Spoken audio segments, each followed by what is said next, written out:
Պարոն Սարյան, այս նախաձեռնությունը ինչպես է գնահատում իշխանությունները տեսնելով, որ իսկապես հանրության ճնշող մեծամասնությունը առաքելական եկեղեցու եւ կաթողիկոսի կողքին է, հնարավոր է զերծ մնան այս քայլերից, որը իրականացնում են։ Գիտեք, նման բաների ականատես մենք եղել ենք, երբ որ հանրային ճնշումը ստիպել այս իշխանություններին ետ կանգնել քայլերից կամ գոնե թե ժամանակ ձգել, վերափոխել եւ փորձել այլ մոտեցումներ ցուցաբերել։ Ես ավելի քան համոզված եմ, որ եկեղեցու դեմ այս հարձակումը իսկապես այն կարմիր գծերից է, որը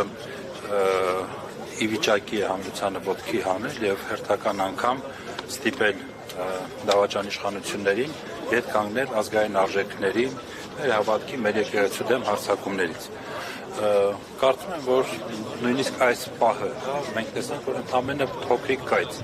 Վանեցյանի կոչը եւ միանգամից բոլոր մարդիկ միացան, այսինքն երբ մեր ժողովուրդը պատրաստ է կազմակերպելու խնդիր կա։ Լիահույս եմ, որ մեր էլիտաները ընդդիմությունը ճիշտ կգնահատեն պահի իրավիճակը եւ այո, իհարկե սա հիմա մենք եկեղեցու կողքին ենք, բայց մեծ հաշվով եկեղեցին էլ այս իրավիճակում է հայտնվել, որովհետեւ պետության ղեկը անցել է դավաճանների ձեռքի եւ նրանք կռիվ են տալիս ամեն հայկականի դեմ, ամեն այն երևույթների դեմ, որոնք մեր միասնությունը, մեր ազգի ուժը կամ ապագա պոտենցիալը վերականգնելու հնարավորություն են տալիս։ Այսինքն սա առանձին եկեղեցու վերցած հարցը չի խորքի մեջ։ Խորքի մեջ մեր դիմադրականությունը կոտրելու քաղաքականությունն է եւ Փաշինյանը այսպես հերթով խնդիրները լուծելով հասել է սրբության սրբոցին։ Հույս ունեմ, որ այս վերջին կետը իսկապես ուշքի կբերի եւ հանրությանը եւ էլիտաներին վերջնականապես ուշքի կբերի եւ խնդիրները կլուծի։ Օրինակ կուսակրոնության կուպտը չպետք է խախտել, դրանք թեմաներ են, որոնց մասին չպետք է խոսել։ Չէ, դրանք պետք է խոսել, պետք է քննարկել, միանշանակ այդ հարցերը պետք է լինեն օրակարգում, բայց առաջի հերթին դա լինեն եկեղեցի ներքին կանոնակարգի օրակարգում։ Բոլորս հասկանում ենք, չէ՞, որ խնդիրը Փաշինյանի կուսակրոնությունը չի հոգևորականների։ Ինչ-որ պատճառներ, առիթներ է հորինում եւ դրանցով փորձում է հարվածներ հասնել։ Այսինքն փնտրում է թույլ կետեր եւ հարվածներ է փորձում հասնել։ Հիմա կուսակրոնության հետ կապված ես անկեղծ եմ ասում, մեր երկրի արժեվ եւ եկեղեցու արժեվ կանգնած խնդիրների դերևս 100-րդ կամ 1000-րդ շարքում պետք է լինի դա։ Ինձ համար ավելի կարևոր է հասկանալ, թե ինչպես օրինակ մեր եկեղեցին դեր կանգնում իր հոտին, որը իր ժողովրդին, որը անընդհատ մշտական, տեղեկատվական, քարոզչական, ֆիզիկական ահաբեկչության տակ է գտնվում։ Նաև այստեղ ներողություն նաև կառույցների, իրավապահ կառույցների բանն է, որ ըստ էության Նիկոլ Փաշինյանին հավաքագրել եւ տվյալներ են տրամադրել, ինչի մասին ինքը ակնարկել։ Ես չգիտեմ տրամադրել են թե չեն տրամադրել կաթողիկոսին։ Գիտեք, ժամանակին էլի դες անհերքելի փաստերի մասին էր խոսում, վերջում Հրայր Թոմասյանի նվիրած գրիչը ցույց տվեց։ Այսինքն համար ակնհայտ է, որ կա շանտաժի էլեմենտ։ Բացի դրանից շատ տեսականորեն, եթե որևէ հոգևորական ինչ-որ բան խախտել է եւ այլն, հասկանալի է, որ նրանք էլ մարդիկ են, կարող են մեղքի զգացողություն են, ապաշխարեն եւ այլն եւ այլն։ Նորից եմ ասում, մենք հիմա որպես հանրություն, որպես ժողովուրդ կանգնած չենք այդ խնդիրների առջեւ։ Շատ ավելի լուրջ կենսական խնդիրներ կան մեր երկրի, մեր ժողովրդի առջեւ դրված, դրա համար ավելի քան համոզված եմ, որ այո, բարոյական հարցերը, բարեվարկության հարցերը եւ այլն դրանք շատ կարևոր են, բայց դա նաեւ կարմիր գծեր են։ Կարմիր գծեր, որ չի կարելի անցնել։ Կարմիր գծերի հատումը ընդդիմության կոնսոլիդացիայի կբերի ի վերջո, քանի որ արդեն ամենավերջին կետն է առաքելական եկեղեցուն է գլխավորել Նիկոլ Փաշինյանը։ Դուք քիչ առաջ ասացիք, մի փոքր կայծ եղավ Արթուր Վանեցյանի գրառում եւ այսքան մարդ հավաքվեց։ Ներառ այս կայծ ընդդիմության կոնսոլիդացիայի հիմք դառնա։ Այո, հանրային պահանջ կա, որոնց դա վերաբերում է ոչ միայն եկեղեցու դեմ Փաշինյանի այս հարձակումներով, դա պայմանավորված է նաև այն փաստով, որ ժողովուրդը հոգնել է լինել անընդհատ ստորադասված, ոտնահարված իրավունքներով, ստորացված թշնամիների կողմից։ Մարդիկ ի վերջո հասկանում են, չէ՞, տեսնում են ինչ է տեղի ունենում։ Հնչում է ինչ-որ սիգնալ Ադրբեջանից կամ Թուրքիայից, հաջորդ օրը բառեզբուն իմաստով դա վերցվում է այստեղ իշխանությունների կողմից եւ սկսում է զարգացնել գրոներ տավել այդ ուղղությամբ։ Այսինքն մեկ պատահականություն, երկու պատահականություն, բայց ի վերջո արդեն պարզ է, որ կա ձեռագիր, ինքը մենք տեսնում ենք հետևողականություն այս ամենի մեջ եւ ժողովուրդը այդ ստորացված վիճակից իսկապես չի կարողանում այդպես շարունակել ապրել։ Բավական է դուրս գալ փողոցներ տեսնել, այո, կա հակակրանք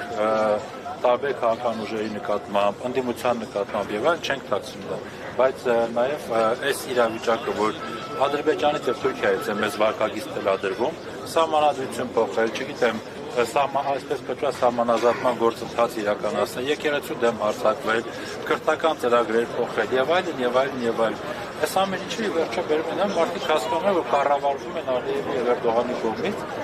եւ դա վիրավորական է դառնում նույնիսկ նրանց համար, ովքեր անկեղծորեն հավատացել էին Փաշինյանի առաջարկներին, այսպես կոչված հեղաշրջում է իհարկե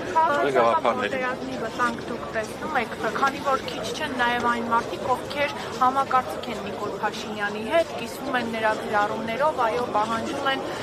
որ կուսակրոնության ուխտը խախտած հոգևորականները պետք է լքեն վեհարանը։ Չեմ տեսնում քաղաքացիական պատերազմի վտանգ, որովհետև տեսնում եմ, որ այո, Փաշինյանի կողմնակիցների ձայնը բարձր է, բայց ես տակ տեսնում եմ տեխնոլոգիաների կիրառում։ Իսկեն բավական է գտնել 1-2 հոգի նման արտահայտություններ անողներին եւ բոլոր պետական քարոզչամեքենան լծում է դրանց ձայնը բարձրացնելու եւ ցույց տալու իբր թե նրանք մեծամասնություն են կազմում։ Իրականում այդ մեծամասնությունը չկա, եթե լիներ այդ երևույթը, վստահեցնում եմ, այս մարդիկ այստեղ չէին հավաքվի եւ հանրային տրամադրությունները միանշանակ ակնհայտ կլինեն։ Հիմա հանրային տրամադրությունները հակառակի մասին են խոսում եւ ես նորից ասում եմ, որ կա իրական հնարավորություն այս առիթը օգտագործելու քաղաքական դաշտում այս բան այլ առաջարկներ կան, միավորել այդ բոլոր առաջարկները դարձնելու մեկ պոտենցիալ, եւ հարցի վերջնական լուծում տալ։ Ընդամենը մեկ բան է պետք, որ ընդդիմության առաջնորդները կարողանան մեկ անգամ մեկ սեղանի շուրջ հավաքվեն եւ այդ հարցերը քննարկեն։ Փաշինյանի թիմակիցները նշում են, որ հոգեվորականները զբաղվել են քաղաքականությամբ։ Հիմա նրանք են զբաղվում հոգեվորականների ներքին, այսպես կոչված ներքին հարցերին։ Այս պնդումներին դուք ինչպես եք վերաբերում եւ այստեղ հիշեցնենք նաեւ Գարեգին II-ի այն խոսքը, որ ազգային հարցերին են իրենք խառնվել, ոչ թե քաղաքականությամբ։ Ես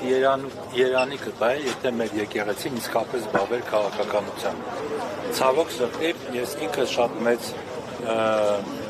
ներքին ամբողջություն կամ նույնիսկ դժգոհություն ունեմ այն հարցեր կապված, որ եկեղեցին մշտապես փորձել է իրեն դուրս դնել ներքաղաքական զարգացումներից, հավելով բազում դարերի փորձառության վրա եւ այլն։ Մենք տեսանք սրբազան պայքար, ցավոք սրտի չտեսանք եկեղեցու լիարժեք մասնակցություն այդ ամենին, ըստ էության Բագրատ Սրբազանը միայնակ մնաց կամ շատ քիչ հոգեվորականներ, շատ քիչ հոգեվորականներ այդ պայքարի աջակիցը դարձան։ Մենք տեսանք բազում իրողություններ եւ ես ձեզ ասեմ, որ եկեղեցու թիրախավորումը հնարավոր է դարձել նաեւ այն պատճառով, որ շատ բաներ, այո, քրիստոնավայր, հայրաբար, բայց ամեն դեպքում ներվել է այս իշխանություններին։ Վերջի դրա օրինակը Մայրաթորի վերահոսման արարողությունն է։ Մենք բոլորս տեսանք, որ եկեղեցին նորից այդ քայլը արեց։ Դրա համար ես չի ասի, թե եկեղեցին այդքան ժամանակ զբաղվել է ներքաղաքական պրոցեսներով, չի զբաղվել, հիմա էլ ըստ երևույթի նման ցանկություն չունի, բայց մի կարևոր փոփոխություն այնուամենայնիվ պետք է մենք արձանագրենք։ Հանրային ընկալումներն են, երբ որ եղավ հեղաշրջումը եւ հարձակում Վեհարանի վրա, կամ վեհապարին քաշքշում էին Սարդարապատում, մինչև այդ Գառնու ձորում էր, թե որտեղ է այո ճանապարհը փակվել էր, այն ժամանակ մեր ժողովուրդը չէր պայքարում իր արժեքների համար։ Ինքը տարված էր այլ գաղափարներով, խախտված էր այս իշխանությունների կողմից։ Այսօր այդքանը դեռ չկա, բայց դրա ակնարկները կան եւ մենք տեսնում ենք, որ հանրությունը ոտքի է կանգնել։ Ընդ որում ասեմ ձեզ, մի կարևոր գաղափար կա, որ ուզում եմ անպայման դրա մասին խոսենք։ Այն է, որ հարձակումը եկեղեցու դեմ դա միայն ներքաղաքական կամ ներհայաստանյան պրոցես չի։ Դրանով Փաշինյանը նաև իրեն դիրքավորում է աշխարհաքաղաքական կենտրոնների ընկալման մեջ, որովհետև եթե հետևեք, թե ինչ ընթացք ունի օրինակ Արևմուտք Ռուսաստան հակամարտությունը արժեքների դիրույթում, կտեսնենք, որ եկեղեցիները, ավանդական արժեքների դրանք այն թեզերն են, որոնք դարձել են ռուսական քաղաքականության առաջնորդող գործոններից մեկը եւ նման հարձակումներ գործելով Փաշինյանը փաստորեն փորձում է երկու խնդիր լուծել, այդ թվում նաև ցույց տալ աշխարհաքաղաքական իր հովանավորներին, հատկապես եվրոպական հովանավորներին, որ այս հարցում նույնպես մենք աջակցում ենք այդ գաղափարներին, որ ամեն արժեքավոր, ամեն ինստիտուցիոնալ պատմական եղել, նրանք այսօր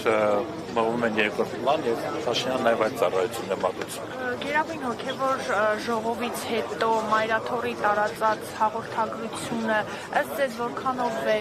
համարժեք կամ որքանով է արտացոլում իրողությունը։ Իհարկե համարժեք չէ։ Ես դրա մասին շատ կարճ եւ դառնացած գրառում եմ արել, որ լավ է գոնե վարչական դատարան չենք դիմի։ Բայց հիմա անկեղծ ասած ինչ եղել է, իսկապես ինչ եղել է, ինքս ներքին շատ արդեն ասացի որ դժգոհություններ ունեմ, ես կարծում եմ եւ հուսով եմ, որ այս իրավիճակը ինքը դաս կլինի բոլորի համար, եւ հավատավոր ժողովրդի համար, եւ այդ ժողովրդի հոգեվոր առաջնորդների համար, եւ նույնիսկ իրավապահ մարմինների համար, որոնց ուղիղ գործառույթն է պաշտպանել եկեղեցին նման հարձակումներից, եւ վերջապես մեկ անգամ գործել իշահ պետության, իշահ ժողովրդի վերջի տարիների համար եմ ասում, այդ քայլը անել։ Դրա համար ես կարծում եմ, որ մենք հիմա պետք է այս պահին մի կողմ տնենք նախկին սխալների վերլուծությունները եւ այլն եւ ամեն ինչ կառուցենք նայելով ապագային։ Այսօր ես այստեղ եմ, ես եկել եմ որպեսզի թե վեհապար հայրապետը, թե հոգևոր դասը եւ թե ժողովուրդը տեսնի, որ պատրաստ ենք պայքարի, պատրաստ ենք մինչև վերջ կանգնելու մեր եկեղեցու, մեր հոգևոր առաջնորդների կողքին եւ թույլ չտալու, որպեսզի այդ վերջին, այսպես ասած, մեր հանգրվանը, մեր ինքնության կամ ապագայի հենքված այդ վերջին հանգրվանը ինքը կայուն մնա, ապագայում հույս ներշնչելով, հույս տալով վերականգնվելու։